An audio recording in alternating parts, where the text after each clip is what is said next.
ஓட்டுக்கு பணம் கொடுக்குறாங்க, ரேஷன் அதாவது பொங்கலுக்கு பணம் கொடுக்குறாங்க 3000.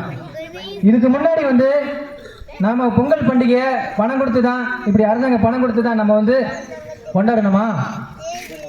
கிடையாது. நாம உழைச்சோம், பொங்கல் பண்டிகையை கொண்டாடணும்.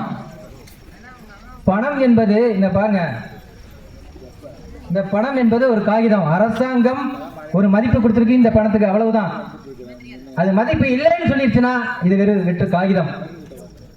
நம்ம இந்த பணத்தை அச்சடிச்சு இந்த பணத்தை வாங்கிக்க முடியும். ஆனா விவசாயம் போயிடுச்சுன்னா நாம இந்த உணவு, நமக்கு அடிப்படை தேவை என்ன? நீர், தண்ணி, உணவு. உணவு எங்கிருந்து வரும்? விவசாயி வெம்பாடுபட்டு உழைச்சாதான். அதை புரிஞ்சுக்கணும் மக்கள்.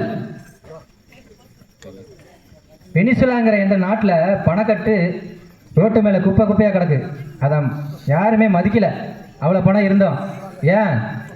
பணம் இருக்கு, தொழிற்சாலை இருக்குன்ட்டு அதை நோக்கி போயிட்டான், விவசாயத்தை கைவிட்டுட்டான். அப்போ பணம் நிறைய வந்துருச்சு, ஆனால் சாப்பிட்றதுக்கு ஒன்றுமே இல்லை.